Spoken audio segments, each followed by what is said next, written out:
ఇక పెళ్లి పిల్ల ఫోటో ఎడు చూస్తే అటు ఆడి దాని లెక్కనే ఉంటది. ఇక ఈ ఫోటో చూడు.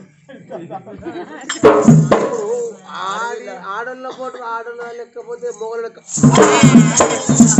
అరే అట్లా కాదయా, అరే ఫోటో డిజిటల్ ఫోటో అది. డిజిటల్ ఫోటో కాదు, డిజిటల్ ఫోటో కాదు.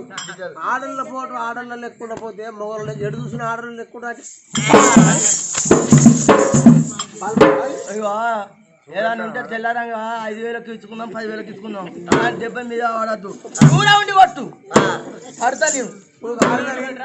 నీ ఊరి పేరేందని అడిగినప్పుడు నువ్వు చెప్పద్దా? అది పురుష 10 మంది అడుగు నేను అక్కడ అడుగుతాడు. నిన్ను ఇప్పుడు చెప్పానరా నేను మళ్ళా ముఖాన్ని ఉంటే నేను పెండని తోటి నడుస్తుండ్రా. నువ్వు మా ముఖంలో బతకపోదు. పాపం బ్రాహ్మణ నాగని చెప్తాను. అయ్యా సరే అమ్మాయి ఫోటో తెచ్చింది కదా, ఫోటో ముద్దుకున్నది సరే. ఎందుకంటే మరి మా కొడుకు పెట్టాలి, నాదేం తాగుతాయో. ఇంటికాడ మాది శిక్ష గురు, మోక్ష గురు, పెళ్ళ పెద్ద గురు పేరుకని పెద్ద మోగరు కానీ పెద్ద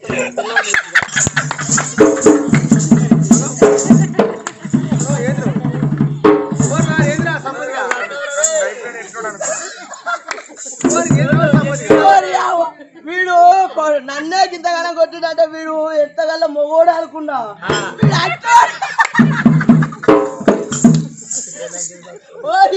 పెన్నకాల కింద బతికేటలేదు నా మొఖాన మీరే. సరే ఇంటి కథ చెప్పి ఇంటికి పోయే వరకు నీళ్ళు కాగబెట్టకపోయింది అనుకో, పందిరి మీద పడితే అనుకున్నా అనుకో, 2 చుట్టూ 3 చుట్టూ తిరుగుతుంది.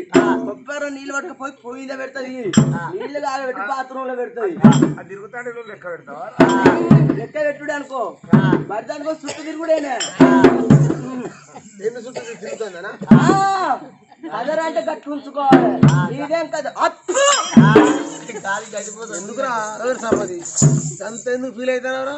అయితే నీ పిల్లల్ని మాగిరా పరకోలు కథ పోదావరా. అయ్యో బాబా అయ్యా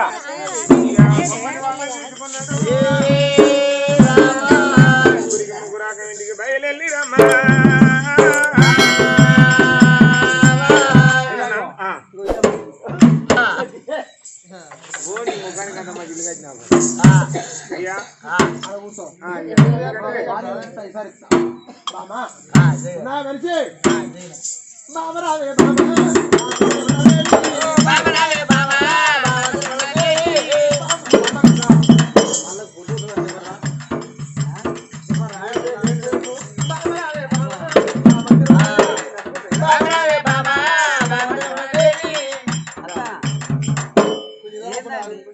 సంబంధం వచ్చింది ఇట్ట పోతా.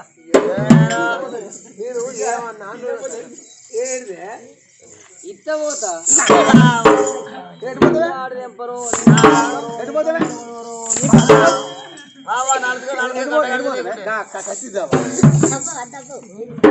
బాబా మేము అత్త తీసుకుపోతాం, అత్త తీసుకుపోతాం. మేము ఎటు తీసుకుపోయేది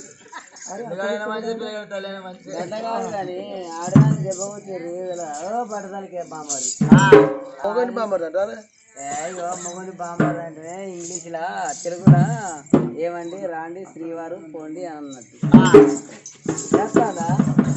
ఇగో ఇంట్లో ఉన్నప్పుడు బామ్మది అనే ఏదన్నే లేదు, బయటికి పోయినప్పుడు రాండి పోండి ఇంట్లో స్టైల్ మాట్లాడాలి. అమ్మకి ఇచ్చాడు.